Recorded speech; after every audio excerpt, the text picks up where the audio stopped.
Salut les troisièmes, Monsieur Rigal là pour la dernière vidéo de la session. Ce soir, tout le monde est en vacances, a priori, sauf moi. Non, je plaisante. Ce que je dis, ce que je disais la dernière vidéo, c'est que je continue à faire des petites vidéos pendant les vacances. Je vais en produire au moins une par semaine. Et dans ces vidéos, en gros, qu'est-ce qu'il y aura? Ben, je vous présenterai des livres, des films, des BD peut-être, enfin toutes sortes d'œuvres ou d'ouvrages en lien avec les grands thèmes au programme. Voilà. Donc ça va être juste un complément culturel. Alors je vous invite à regarder, hein, et à écouter tout ça, hein. Ça va juste enrichir votre cerveau, votre esprit de connaissances et de références, sans avoir besoin de lire les livres, hein. Ah, c'est pas mal ça, hein. Le prof il vous fait tout, il vous fait le résumé, le propos, les enjeux, etc. Et comme ça vous pourriez même réutiliser ces références dans vos dissertations, dans vos sujets de réflexion. Voilà, formidable, formidable, oui, oui. Aujourd'hui, on termine notre séquence donc sur forme et lieu du pouvoir, enfin c'est sur les représentations en fait du pouvoir sur scène. On avait commencé par un texte de Jean Anouilh, Antigone. Ensuite, on a fait Ubu-Roi de Jarry, beaucoup plus farcesque. Aujourd'hui, on va enfin, aborder deux ouvrages avec leurs extraits qu'on va essayer de lier, hein, parce que pour moi, il y a un lien. Alors, tout d'abord, il y aura un petit extrait de Caligula d'Albert Camus. Et ensuite, un petit extrait de Les Mouches de Sartre. Alors, je vais les présenter d'abord ces deux auteurs. Alors, ces deux auteurs du XXe siècle, des auteurs engagés, qui sont engagés ben, notamment politiquement, qui sont engagés en fondant des journaux, en écrivant, qui sont engagés pour reconstruire le monde au sortir de la Seconde Guerre mondiale. Voilà. Donc, on commencera par Camus, Albert Camus. Vous en avez peut-être entendu parler certainement récemment. Eh ben, c'est l'écrivain, le philosophe de l'absurde. C'est-à-dire l'absurde. C'est-à-dire que l'absurde, c'est le fait que une chose n'a pas de sens. Ça, c'est absurde. Voilà. Et lui, la philosophie qu'il a mise au jour, en gros, consiste à dire que effectivement la vie n'a pas de sens vérifié, hein. Donc la vie est absurde. Alors on peut mettre un sens sur nos vies avec la croyance et toutes sortes de choses, mais ce sens n'est jamais vérifié. La vie n'a peut-être pas de sens. Et que doit faire l'homme face à ce non-sens, hein? Eh bien, il doit se révolter, hein. Il doit construire le sens, il doit proposer le sens, il doit s'engager. Voilà. Le sens de la vie, en gros, est dans ce que va en faire l'homme à partir du moment où il a pris conscience de son absurdité. Voilà, je ne sais pas si vous m'avez suivi. Donc Albert Camus, il a écrit un ouvrage très très connu, L'étranger, qui raconte l'histoire de, comment il s'appelle, Meursault, un homme qui ne comprend pas en fait les valeurs morales un petit peu de son temps, pour dire ça, quelqu'un qui est étranger. Euh, ça c'est un classique du bac de français, l'étranger, ça se lit bien. Vous allez voir, il y a une espèce de narration très froide dans l'étranger. Un point de vue qui est à moitié interne par les yeux du personnage, mais un personnage qui ne semble pas avoir beaucoup d'émotions, si ce n'est des pulsions de violence notamment, qui l'amèneront à commettre par exemple un meurtre. Alors Camus, il y a l'étranger, il y a La Peste qui est très connue, qui se passe, je sais plus si c'est en Algérie, hein, je sais plus quelle ville. La ville est frappée de peste. La peste revient, ce mal qui avait disparu. Et le personnage principal, qui est un docteur, qui a la possibilité de rentrer chez lui à Marseille et retrouver sa famille, en fait décide de rester sur place et d'affronter la peste. En gros, alors là, vous pouvez lier ça à l'absurde, à le sens qu'on peut mettre qu'on peut donner à sa vie. Bon, ben ce médecin, lui, il décide d'affronter le mal et de ne pas lâcher, en gros, les gens qui l'entourent euh, et, euh, et se mettre toute son énergie au service d'une cause qui est plus grande que sa petite individualité, hein. Il préfère en gros rester là pour combattre un mal qui risque peut-être de le terrasser, plutôt que de retrouver sa famille. Voilà, donc c'est quand même assez fort. Alors on pourrait dire ouais, mais les néglige, etc. Bon, pas exactement. Donc Camus, l'étranger, qu'est-ce que j'ai dit? La peste, la chute. Alors du théâtre aussi de Camus, et là ça va être un extrait des extraits de théâtre. Alors il a écrit, il a abordé plein de thèmes qui sont contemporains, notamment le terrorisme avec les justes. Et là, on est sur cet ouvrage, Caligula et le malentendu, on est sur des réécritures un peu de tragédies ou des tragédies modernes. Alors Caligula, qu'est-ce que c'est? Ben, c'est un empereur romain de l'Antiquité, là, au début de notre ère, et qui a été taxé, à tort ou à raison, de folie. Il est passé à la postérité comme l'empereur fou. Voilà. Alors, les recherches historiques ont montré que ce n'était pas si simple que ça, que c'était pas juste quelqu'un qui était un empereur complètement barjot, hein, qui faisait n'importe quoi, etc. Non, non, c'est des choses plus complexes. Cependant, Camus a décidé d'aller explorer cette figure historique à sa façon pour, eh bien, pour en gros explorer son concept d'absurde. Voilà. Donc là, je vais vous lire un petit extrait. C'est Caligula qui va prendre une décision forte pour politiquement. Voilà. Et on va réfléchir juste après à cette décision. Donc je fais les deux répliques, il y a deux personnages, à chaque fois j'essaierai de casser le ton sur les didascalies, sur les didascalies de locuteurs, c'est-à-dire qui parle. Et puis voilà, allez, et suivez bien ça, vous allez voir ce que c'est un empereur fou ou un empereur sage. Les deux nuances ont souvent tendance à se rapprocher. Allez, je vous lis ça, et après on se revoit pour la suite, pour Sartre. Caligula, acte 1, scènes 7 et 8. Caligula. Tu m'es fidèle, n'est-ce pas? L'intendant. César. Caligula. Eh bien, j'ai un plan à te soumettre. Nous allons bouleverser l'économie politique en 2 temps. Je te l'expliquerai, intendant, quand les patriciens seront sortis. Les patriciens sortent. Scène 8. Caligula s'assied. Et écoute bien. Premier temps.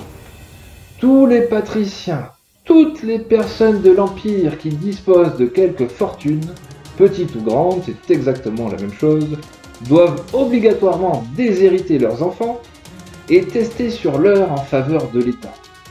L'intendant. Mais César, Caligula, je ne t'ai pas encore donné la parole. À raison de nos besoins, nous ferons mourir ces personnages dans l'ordre d'une liste établie arbitrairement. À l'occasion, nous pourrons modifier cet ordre, toujours arbitrairement, et nous hériterons. L'ordre des exécutions n'a en effet aucune importance, ou plutôt, ces exécutions ont une importance égale, ce qui entraîne qu'elles n'en ont point. D'ailleurs, ils sont aussi coupables les uns que les autres. Notez d'ailleurs qu'il n'est pas plus immoral de voler directement les citoyens que de glisser des taxes indirectes dans le prix de denrées dont ils ne peuvent se passer. Gouverner, c'est voler, tout le monde sait ça. Mais il y a la manière. Pour moi, je volerai franchement. Ça vous changera des gagne-pains. Tu exécuteras ces ordres sans délai. Les testaments seront signés dans la soirée par tous les habitants de Rome, dans 1 mois au plus tard par tous les provinciaux. Envoie des courriers. L'intendant. César, tu ne te rends pas compte. Caligula. Écoute-moi bien, imbécile. Si le trésor a de l'importance, alors la vie humaine n'en a pas. Cela est clair. Tous ceux qui pensent comme toi doivent admettre ce raisonnement et compter leur vie pour rien puisqu'ils tiennent l'argent pour tout. Au demeurant, moi j'ai décidé d'être logique. Et puisque j'ai le pouvoir, vous allez voir ce que la logique va vous coûter. J'exterminerai les contradicteurs et les contradictions. S'il le faut, je commencerai par toi. L'intendant. César, ma bonne volonté n'est pas en question, je te le jure. Caligula. Ni la mienne, tu peux m'en croire. La preuve, c'est que je consens à épouser ton point de vue et à tenir le trésor public pour un objet de méditation. En somme, remercie-moi, puisque je rentre dans ton jeu et que je joue avec tes cartes. D'ailleurs, mon plan, par sa simplicité, est génial. Ce qui clôt le débat. Tu as 3 secondes pour disparaître. Je compte. 1. L'intendant disparaît. Alors, Jean-Paul Sartre, vous en avez peut-être entendu parler, il s'est marié avec une femme très célèbre, Simone de Beauvoir. Simone de Beauvoir, en gros, ben, c'est la première femme française qui va défendre corps et âme la cause des femmes, avec notamment son ouvrage intitulé Le deuxième sexe, qui fait référence à la condition féminine. Donc on est dans les années, pareil que Camus au sortir de la guerre, ce Sartre qui va s'engager à droite, à gauche, qui va développer lui un concept qui va appeler, enfin une philosophie qui va appeler l'existentialisme, et en gros qu'on pourrait résumer comme ça, l'être humain n'existe qu'à partir du moment où il s'engage, c'est-à-dire qu'à partir du moment où il prend ses propres responsabilités pour affronter les contingences du monde. Et Sartre, qu'est-ce qu'il a écrit? Il a écrit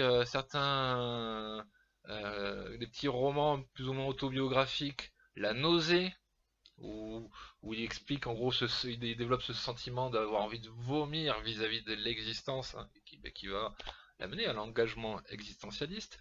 On a les mots aussi, où toute une réflexion en fait sur le langage, on a toutes sortes d'essais, on a des pièces de théâtre, on a Huis clos qui se passe aux enfers, où il imagine l'enfer, les enfers, donc après la mort, etc. T'as pas été sage, un enfer. Et l'enfer, il donne pas du tout la vision qu'en ont donné les grandes religions, avec des souffrances par les flammes, des tortures. Non, non, c'est beaucoup plus insidieux, c'est beaucoup plus fourbe. L'enfer de Sartre, eh ben, c'est les autres, en fait. L'enfer de Sartre, en fait, c'est vous vous retrouvez avec 3 personnes, ou deux autres personnes, là, hein, le type de personnes que vous ne pouvez absolument pas supporter, et vous êtes enfermé avec donc ces personnes pour l'éternité. Voilà, l'enfer, c'est les autres, nous disait Sartre dans Huis clos.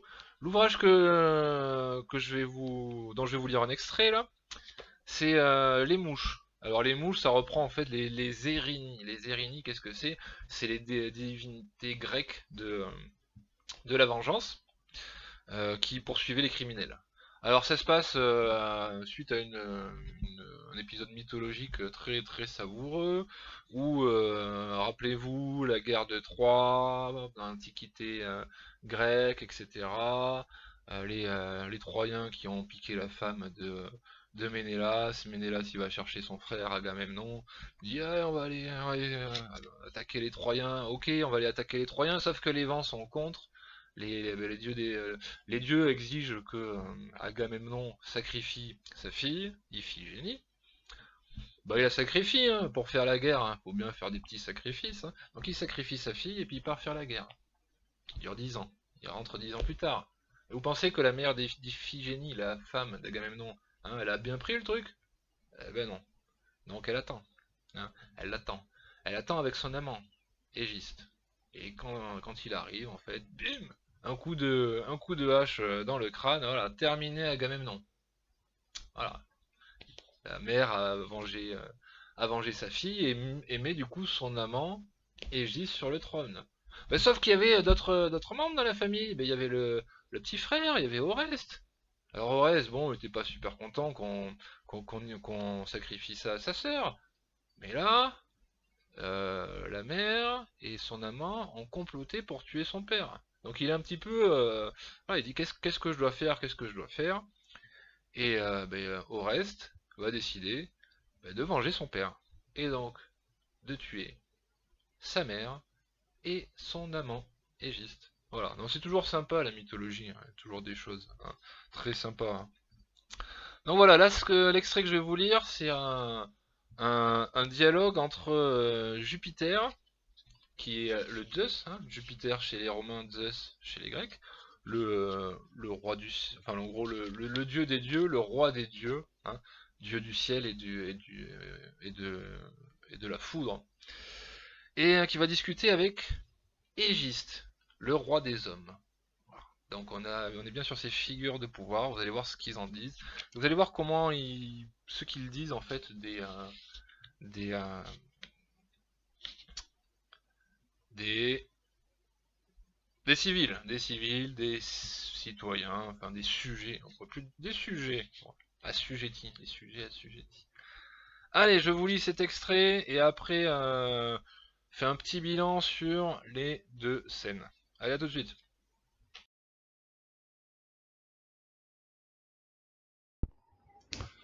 Les mouches, Jean-Paul Sartre, acte 2, scène 5. Jupiter. Égiste, tu es roi, et c'est à ta conscience de roi que je m'adresse, car tu aimes régner. Égiste. Eh bien, Jupiter, tu me hais, mais nous sommes parents. Je t'ai fait à mon image. Un roi, c'est un dieu sur la terre, noble et sinistre, comme un dieu. Égiste. Sinistre? Vous? Jupiter. Regarde-moi. Je t'ai dit que tu es fait à mon image. Nous faisons tous les deux régner l'ordre. Toi dans Argos, moi dans le monde. Et le même secret pèse lourdement dans nos cœurs. Égiste. Je n'ai pas de secret. Jupiter. Si, le même que moi. Le secret douloureux des dieux et des rois. C'est que les hommes sont libres. Ils sont libres, Égiste. Tu le sais. Et ils ne le savent pas. Égiste. Parbleu, s'ils le savaient, ils mettraient le feu aux quatre coins de mon palais. Voilà 15 ans que je joue la comédie pour leur masquer leur pouvoir. Jupiter. Tu vois bien que nous sommes pareils. Égiste. Pareil. Par quelle ironie un dieu se dirait-il mon pareil? Depuis que je règne, tous mes actes et toutes mes paroles visent à composer mon image. Et je veux que chacun de mes sujets la porte en lui et qu'il sente, jusque dans la solitude, mon regard sévère peser sur ses pensées les plus secrètes. Mais c'est moi qui suis ma première victime. Je ne me vois plus que comme ils me voient. Je me penche sur le puits béant de leurs âmes, et mon image est là, tout au fond. Elle me répugne et me fascine. Dieu tout-puissant, qui suis-je, sinon la peur que les autres ont de moi? Jupiter. Qui donc crois-tu que je sois? Désignant la statue. Moi aussi j'ai mon image. Crois-tu qu'elle ne me donne pas le vertige? Depuis 100 000 ans je danse devant les hommes. Une lente et sombre danse. Il faut qu'ils me regardent. Tant qu'ils ont les yeux fixés sur moi, ils oublient de regarder en eux-mêmes. Si je m'oubliais un seul instant, si je leur laissais le regard se détourner. Alors, qu'est-ce qu'on avait? On avait dans cet extrait de Caligula, eh bien, un empereur qui décide en fait de priver tous les habitants, tous les citoyens de leurs biens matériels. Hein. Pourquoi? Qui décide, en suivant un petit peu une logique économique que son intendant veut lui mettre en tête, hein, il dit voilà, que la seule chose qui est importante, c'est le trésor, c'est les finances en fait. Et Caligula, il dit ah ouais, eh ben on va aller au bout de ce raisonnement, hein, on va aller au bout. Hein. Et qu'est-ce qu'il fait? Ben, du coup, en gros, il met en œuvre un certain nombre de réformes qui vont complètement nier la vie humaine, qui vont nier la condition humaine.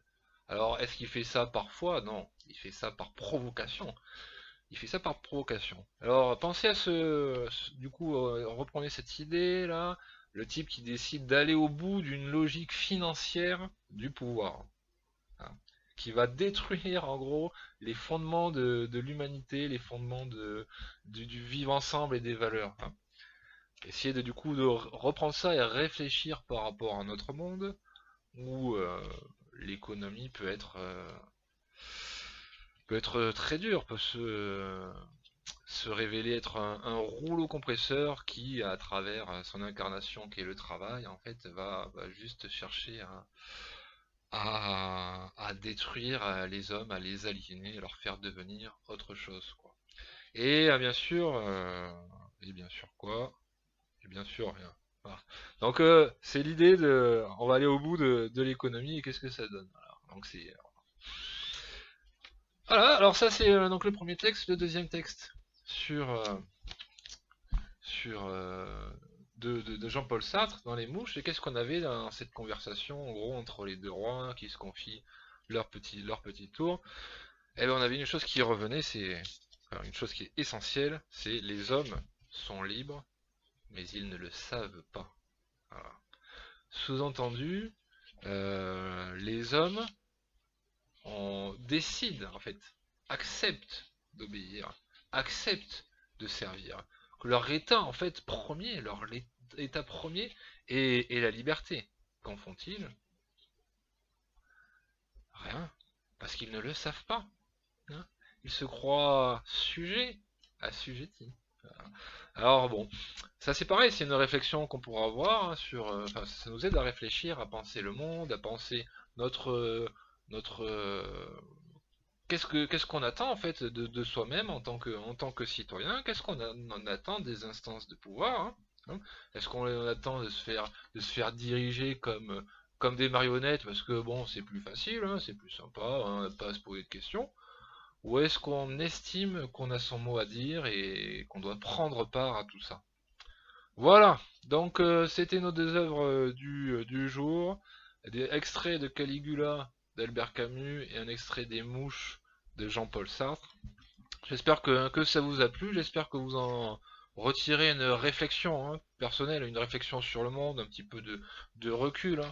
Ces textes avec des personnages un peu qui sont sortis de nulle part, en fait, servent jouent sur l'emphase et montrent quelque chose, voilà. Et alors, il faut l'accepter, hein, on reste sur quelque chose qui est de la fiction, de la déformation par l'écriture, mais au service d'un message, hein, au service de l'humanité. Et je pense que toutes les œuvres en fait doivent avoir un petit peu cet effet sur vous. C'est ça qu'il faut essayer de chercher. Hein. C'est prendre et on a une histoire, super. Voilà, il y a des super histoires qui nous amènent, etc., etc. Mais ensuite, qu'est-ce qu'on en fait de ça? Qu'est-ce qu'on en fait? À quoi ça peut servir? Parce que ça peut toujours servir à quelque chose. Tout peut toujours servir à quelque chose. Voilà, dites-le vous bien. Et là, vous êtes plus des petits. Là, vous allez vous envoler, hein, d'ici quelques mois, vers de nouveaux horizons, vers vos lycées, hein, où vous aurez plus de liberté, etc. Qu'en ferez-vous, hein? Qu'en ferez-vous? Voilà, suivez ces grands écrivains, ces grands penseurs que sont par exemple Camus et Sartre. Il y en a d'autres, il y en a d'autres. Voilà, allez, à très bientôt. Prenez soin de vous.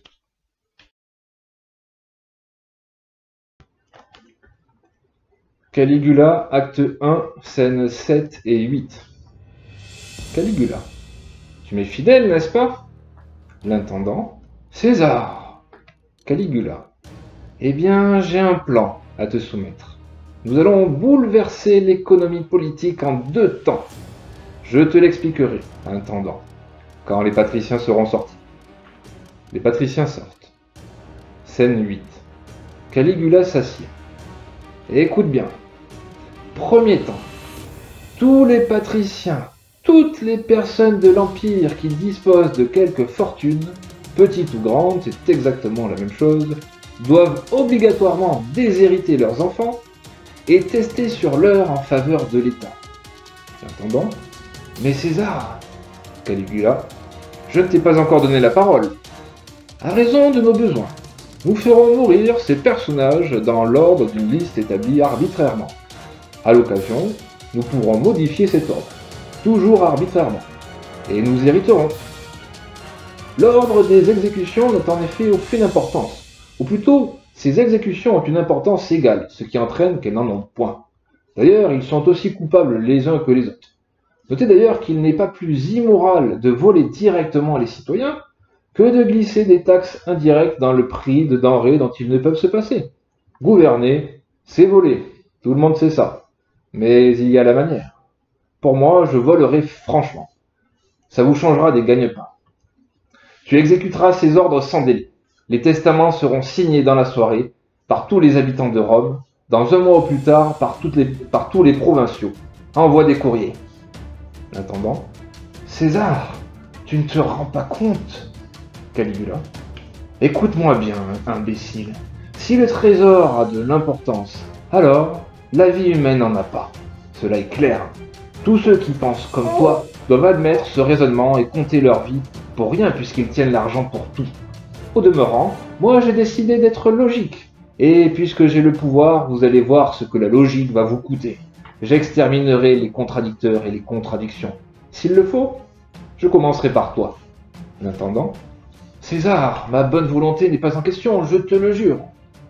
Caligula, ni la mienne, tu peux m'en croire.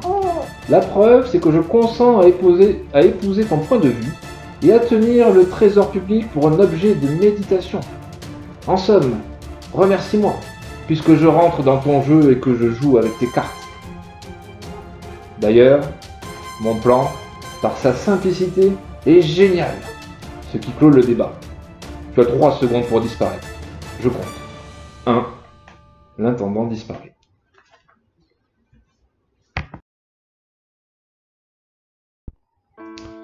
Les mouches, Jean-Paul Sartre, acte 2, scène 5. Jupiter. Égiste, tu es roi, et c'est à ta conscience de roi que je m'adresse, car tu aimes régner. Égiste. Eh bien, Jupiter, tu me hais, mais nous sommes parents. Je t'ai fait à mon image. Un roi, c'est un dieu sur la terre, noble et sinistre, comme un dieu. Égiste, sinistre, vous, Jupiter, regarde-moi. Je t'ai dit que tu es fait à mon image. Nous faisons tous les deux régner l'ordre. Toi dans Argos, moi dans le monde. Et le même secret pèse lourdement dans nos cœurs. Égiste, je n'ai pas de secret. Jupiter, si, le même que moi. Le secret douloureux des dieux et des rois, c'est que les hommes sont libres. Ils sont libres, Égiste, tu le sais, et ils ne le savent pas. Égiste, parbleu, s'ils le savaient, ils mettraient le feu aux 4 coins de mon palais. Voilà 15 ans que je joue la comédie pour leur masquer leur pouvoir. Jupiter, tu vois bien que nous sommes pareils. Égiste, pareil. Par quelle ironie un dieu se dirait-il mon pareil? Depuis que je règne, tous mes actes et toutes mes paroles visent à composer mon image.